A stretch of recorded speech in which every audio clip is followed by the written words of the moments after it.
Hey, gorgeous! Welcome to the Business Mindset Podcast with Holly Wharton, which combines powerful strategies on how to upgrade your business mindset, along with practical business tips to grow your business. This podcast features solo shows with Holly and also interviews with inspiring women entrepreneurs from around the world. Thank you so much for joining us today. And now, here's your host, Holly Wharton. Hello and welcome to the Business Mindset Podcast, episode 216. This is your host, Holly Wharton, and I'm back with another co-hosted episode with the fabulous Joe Casey. Today, we're going to talk about how to actually be authentic and speak your truth. Because these are concepts that, while very important in business, have kind of turned into senseless buzzwords. Everyone seems to be talking about being authentic and speaking your authentic truth. But not very many people are actually saying, how do you do that? And how do you get started doing that?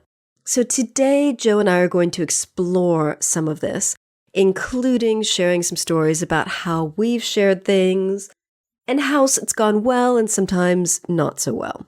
So things that you're going to learn today: how to say the stuff that you think won't be received well or might not be received well. How to speak the truth when the truth feels hard. What is your truth? How to figure that out? How do you know when you're actually being authentic? How to deal with fear? How to deal with perfectionism? And how to show up imperfectly? And how to say the things you think people don't want to hear.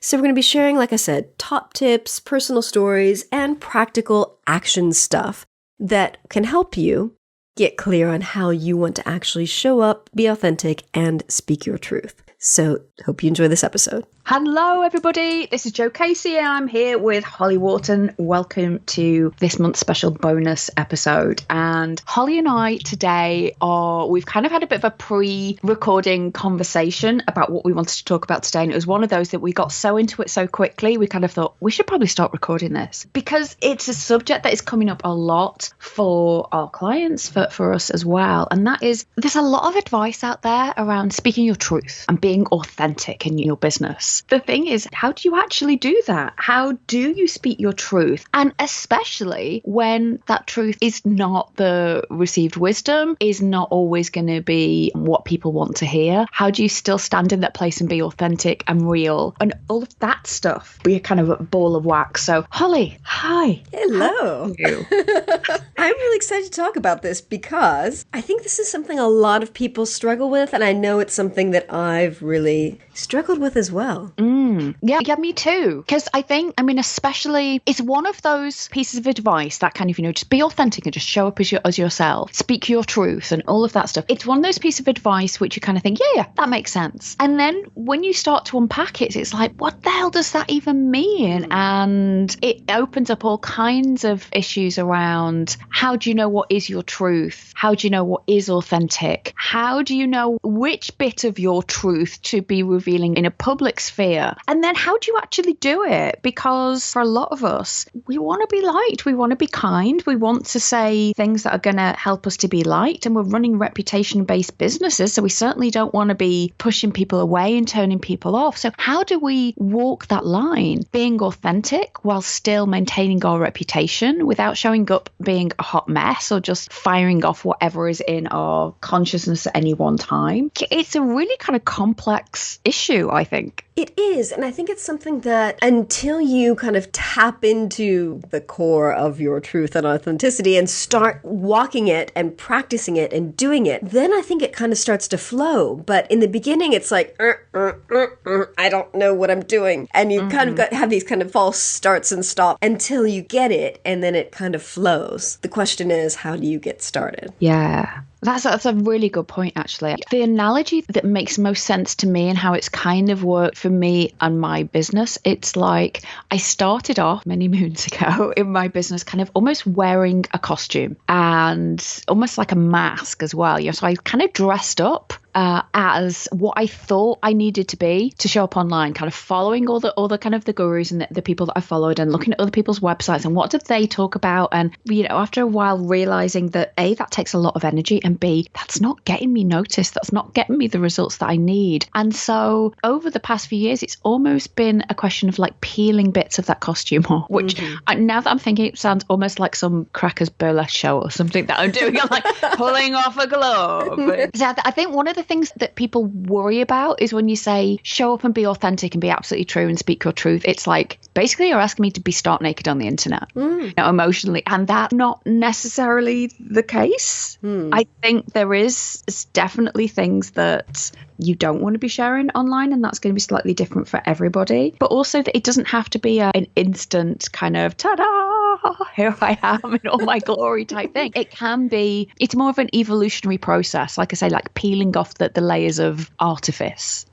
Exactly. Does that make sense? Yeah, it totally makes sense. And it's something, like you said, you don't have to just strip naked and hop out there onto your website. You can start sharing little things, little by little, gradually, until you get comfortable with that, and then kind of share bigger things and share bigger stories until finally kind of peeled off the layers of that mask and you've shared so much of yourself that it's easier for you to talk about the bigger things. Yeah. So here is another question that kind of came up for us really quite quickly when we were doing a little kind of pre-recording chat, is that, well, how do you know what is your truth? That's a hard one, because I think that's kind of wrapped up in what's my message and how do I find my message. Yeah. One of the things that, as I worked with a coach called Kelly Deals earlier in the year, I don't know if I've mentioned on the show before, and one of the things that she does is about once a month or every few weeks, she will open up a blank piece of paper and she will write I believe at the top of it, and then just write out all the things that she believes, not just about business stuff or, business strategy, but what she believes about the world, about society. And then she posts one of those each day. She kind of gives them a quick edit and posts one of those each day. And so sometimes they are about how we show up with authentic marketing, because that's kind of Kelly's thing. She talks about the female lifestyle empowerment brand and how it's this kind of messed up thing that is going on the internet. But she also talks about racial justice and social justice and feminism and all kinds of what would appear to be not directly related things. But when they're presented consistently like that, all kind of do relate back to her core business message. And it's really powerful watching how she shows up online. There's somebody else called Desiree Adaway, who again talks a lot about racial justices in the States and runs courses, things like Diversity 101 and things like that, talks a lot about brave spaces. And she writes Facebook update every day called Dear Sister, not just sister,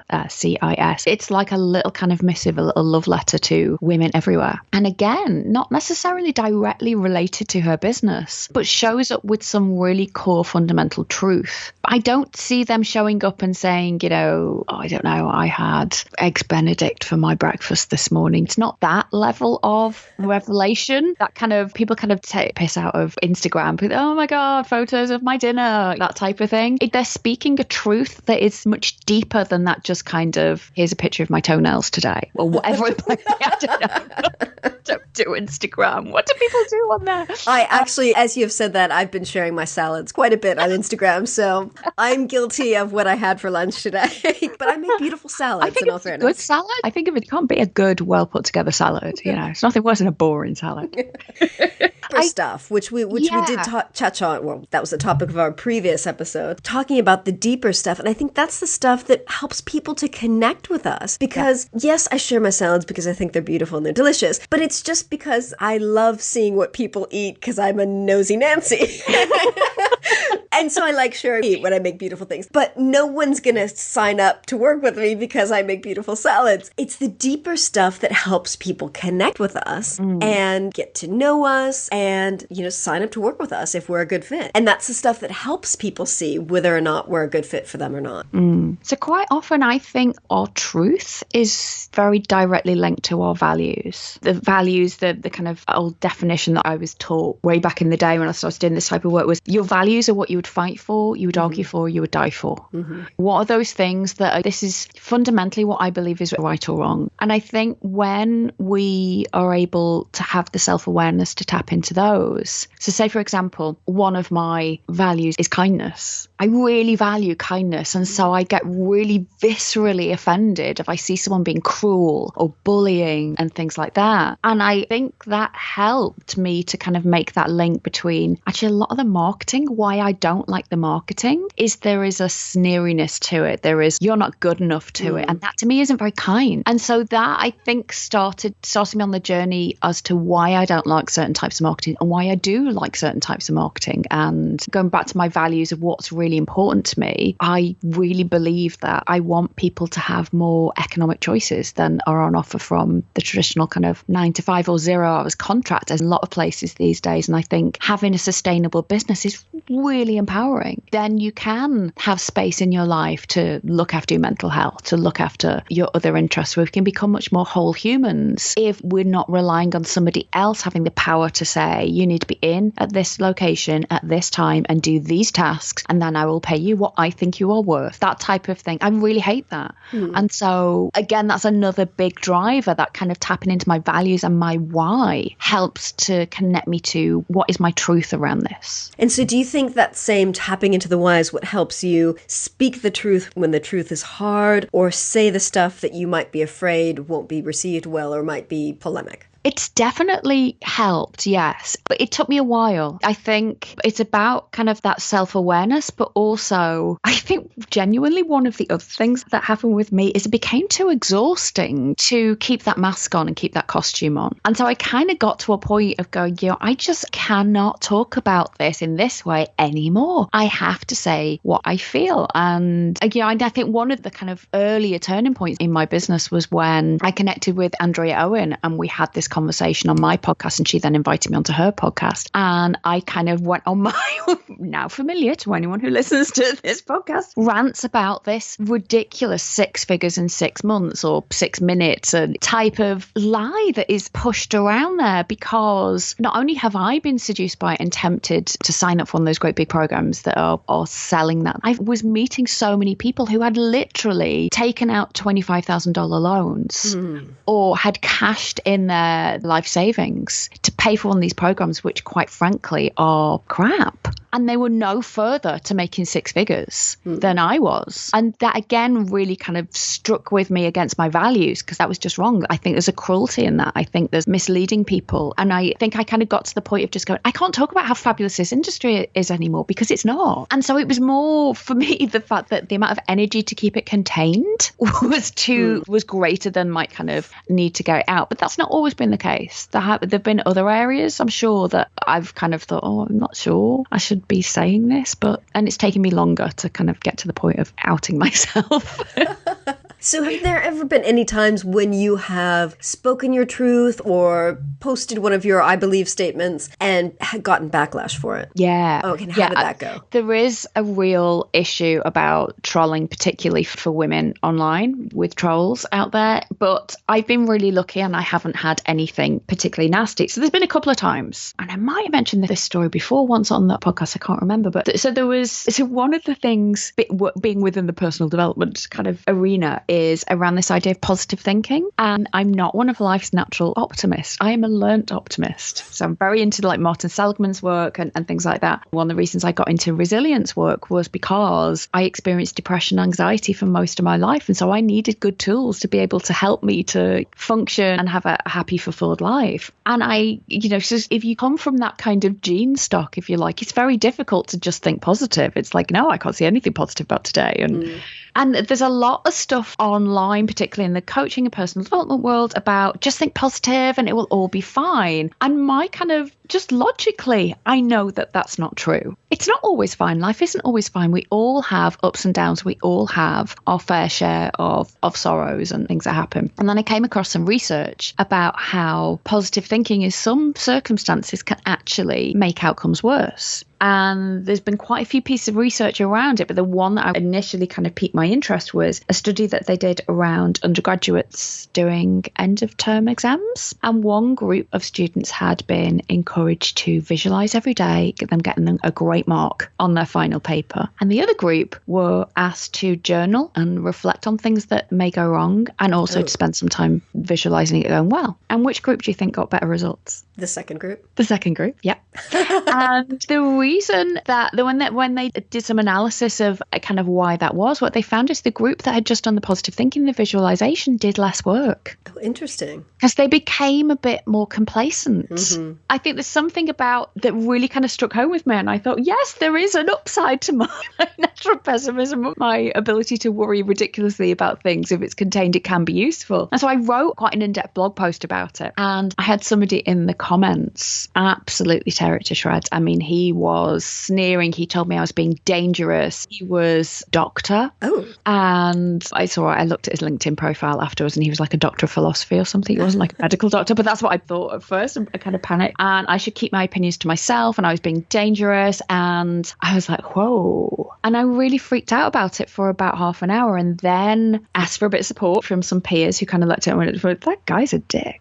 Really, read his comments. He's just being a dick. So I did, and I read it again, and I thought, actually, he's not addressing what I was talking about. He's just calling me names. He's just... Oh, interesting. Yeah. And so I was then able to write him a really in-depth response back, pointing out where he'd misunderstood, and that's not what I was saying, and this is my point. And it was super empowering because I had been so terrified of saying anything that might upset people up to that point. And one of my big fears was that somebody was going to say, you're not qualified. Who are you to be telling people these types of things? It was that old kind of imposter complex. And here was somebody saying those things to me, and I was fine. In fact, it actually helped to clarify and strengthen my faith in myself. So it was really, really positive. Yeah. I think once we have that first experience of someone commenting negatively on one of our things, I think that really just kind of breaks the ice and makes it so much easier. Yeah. Yeah. For me, it was, I've got this YouTube video that I made about a year ago. It's got 47,000 views on now. And it obviously means it's gotten out to a much wider audience of people that don't know me, because I don't know 47,000 people. So it's about 7 ways to self-muscle test.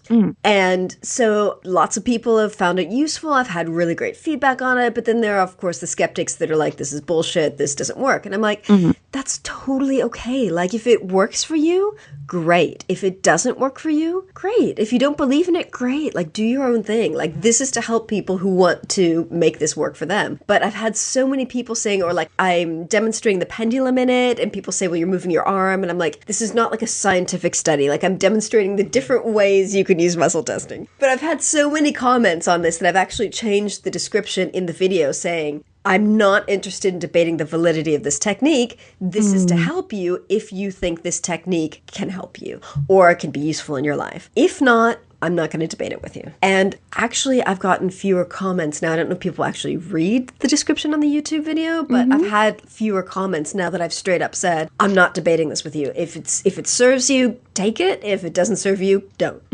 I really like that. That's pretty badass of you. So I'm not interested in debating. It's like that thing, no is a complete sentence. This is, and it's setting a boundary around it. Yeah. But how did you feel when you first got the comment? Well, I felt like, I think one of the first comments that like went, was, and YouTube is famous for like crappy comments. It's just because people can find your video that have like, are totally unrelated to you and don't know anything about you or your topic. And so you can get some really off the topic comments. But it was the person who criticized that my arm was moving when I was doing the pendulum. And I just thought, oh my God, I didn't do it perfectly. It wasn't good enough. And then I thought, wait a second, the whole point of this is just show people the different ways. It's not to like be perfect. And so I actually commented on that and said what I just said. But it made me feel like, oh, I was supposed to be perfect and I wasn't. And now it's on the video.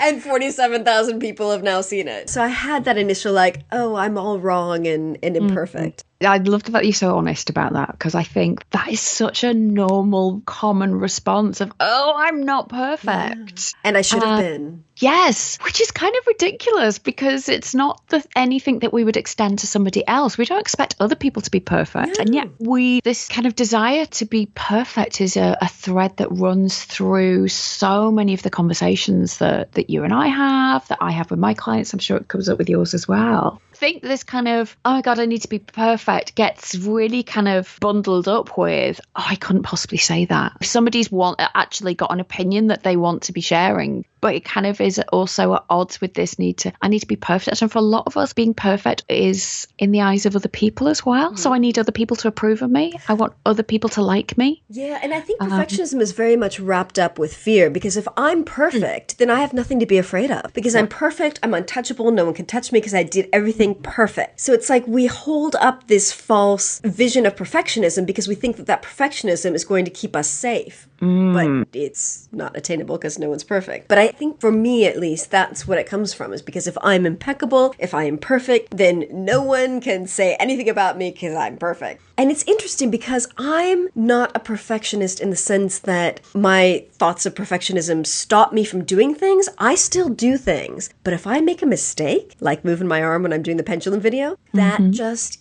eats me up. Which is clearly a lesson that I have to learn because it keeps coming up in my life. Well, you and me both, darling. I think for me, it has a lot to do with fear. I think you're right. So have you ever had situations where you wished you could have spoken your truth, but you kind of stepped away from it because for whatever reason, the fear or the perfectionism kind of held you back? Not in recent times, but definitely for like my entire life up until fairly recently. And part of that's wrapped up with my Asperger's, because even though I didn't get diagnosed until 2 years ago, I always knew that I was different at some level. And to me, that different was wrong. And I was so quiet and so shy for my entire life because I was so afraid to speak up, to speak my truth, to speak anything, whether it's deep, shallow, whatever, because I was so afraid of being wrong, of getting laughed at, of being weird, whatever. So my entire life was being afraid to speak anything out of fear. And then kind of on my recent personal development journey, I managed to peel that off and get rid of that. And then once I got diagnosed, that was kind of like, oh, okay, so now I have permission to just be my weird self. But my entire life, I was very quiet. I was very shy, very afraid to speak. That's so interesting. Yeah.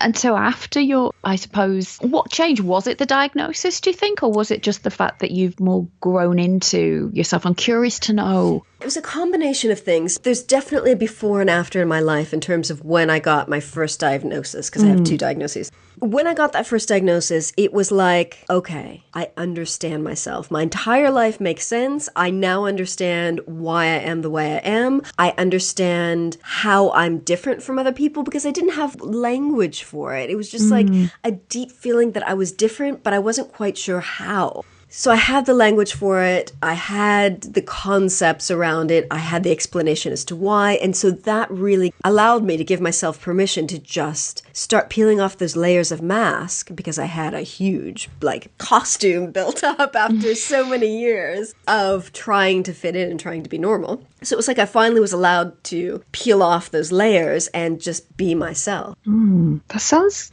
really liberating. Massively liberating. Yeah, very, very life-changing. Because as you said earlier, it's exhausting to pretend to be someone you're not. And I spent 41 years trying to pretend to be neurotypical, even though I didn't have that word for it. I just wanted to be like everyone else. And so I would pretend to be like everyone else. And it was so tiring. Yeah. So it's just so much easier if you can just be authentic and speak your truth and do the stuff that everyone says you're supposed to do. Once you can crack that, it's so much easier. But I think it starts by taking baby steps. So if anyone goes away from this episode and does their I believe statements, and I love that you brought that up because several months ago I did that in my journal. One time I did it and I would love to go back and revisit it. But if anyone goes away from this episode and does their I believe statements, pick the easiest one, the easiest one to share, and put that online, put it on Facebook, put it on wherever it is that you hang out online, put it on your blog and see how that feels and maybe work your way up to the bigger ones. Yeah. It doesn't have to be this kind of all or nothing, I'm kind of jumping off the cliff with it type thing. It can be that just stepping that bit closer to it each time. It's like building up your truth muscle. I mean, you don't go to the gym, pick up the biggest weight in the gym and go, you start small and work your way up as you're building the muscle. So this is like your authentic truth muscle. Yeah, I like that. I like that concept. Picturing a little kind of figure inside our brains kind of pulling dumbbells and, with a big weightlifting belt on. Yes, that's exactly what happens. Yeah. In my head, that's totally what I'm choosing to believe happens.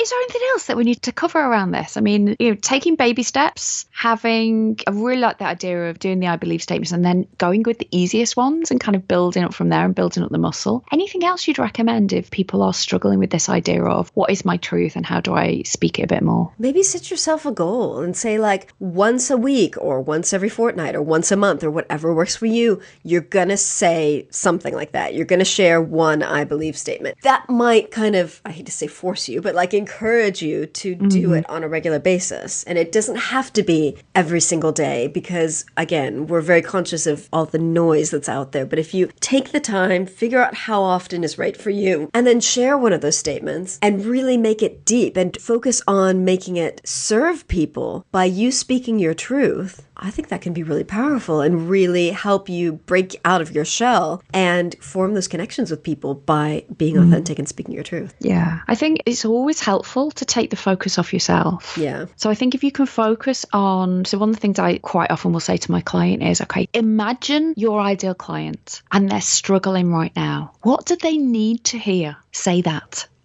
So it kind of takes the focus off yourself a little bit and you're able to kind of speak with passion and with some of that depth to it because you're wanting to speak directly to those clients and say that thing that matters, that thing that is going to help turn things around for them. And they're not the things like just live your best life or whatever those kind of cliches are that we now have online. It is that deeper stuff that you would say to another human being that you cared about. Yeah. I also think there is something about having people around you to support you as you go through this and as you grow. Yes, definitely. Having a community, having a coach. I know we would say that, but it's true. Having people you know are in your corner who've got your back. Yes. I have to say one of the most fantastic things about when this guy did leave this nasty comment on my blog back in the day was my posse rallied and they were like, oh no.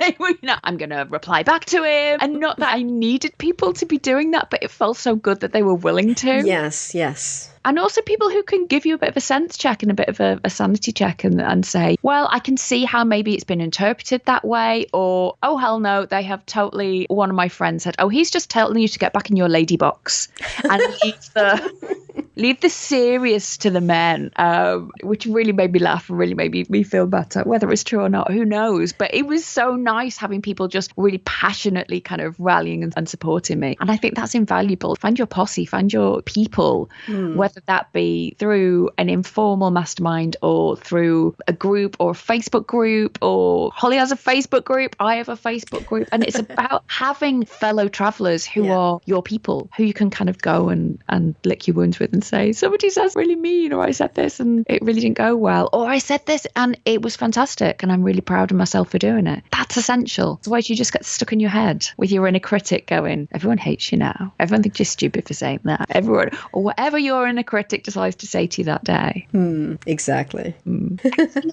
Anything else you want to add, Holly, before we wrap it up? No, I think we pretty much covered it. We've covered all of our points. I think it's been a very kind of holistic exploration of the topic, and I hope it's been useful because I think we have included some practical steps on how people can actually get started doing that. Yeah. And it's an evolution. It's imperfect action. You're not always going to get it right. Sometimes you may want to go in speaking the truth and then you back away from it right at the last minute. And sometimes you'll speak the truth and it won't always go down that great. But it's about having kindness and self-compassion and allowing yourself to make mistakes and take that imperfect action. I think that's the way that you get deeper to it and you allow that truth muscle to build and for yourself to evolve. Yes, definitely. The truth muscle. Yes, I like the truth muscle. So Holly, tell people where they can find you if they're not familiar.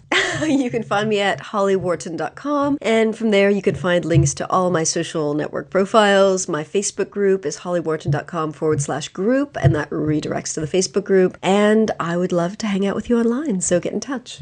And I'm Jo Casey, and you can find me at jocasey.com. And I also have a Facebook group called The Coaches Collective, and you can find that if you go to jocasey.com and click on the tab Collective, and it will give you all the information about that there. Thank you so much for listening today, and thank you, Holly, for joining me in this conversation, and we'll speak to you soon. Bye. Thank you very much for listening, and I just wanted to extend an invitation, as always, to join my private Facebook group, Business Mindset Alchemists. It's a group that's dedicated to exploring business mindset and how you can get the mindset you need to achieve your dreams. If you're a woman entrepreneur, I would love to see you in there. Love engaging with people in there. I pop in there every day, Monday through Friday, sometimes on the weekends. So I'd love to see you there. So if you just go to hollywharton.com/group, you will be redirected to the Facebook group. And secondly, one thing I keep forgetting to mention is if you would like to be featured on this show, talking about business mindset, how this show has helped you, and exploring some mindset stuff with me, please apply to be on the show. Go to hollywharton.com/guest, and that will redirect you to a form where you can get in touch. I would love to feature one of my listeners on the show, so I'm really, really looking forward to this. And finally, thank you for listening. And remember to visit hollywharton.com/216 for the show notes on this episode. Thank you. Thanks so much for listening to the Business Mindset Podcast with your host, Holly Wharton. You can find more information about today's episode, including links for topics that were discussed at hollywharton.com. And if you enjoyed this episode, please remember to head over to iTunes and leave a quick review of this podcast. It just takes a minute. Thank you.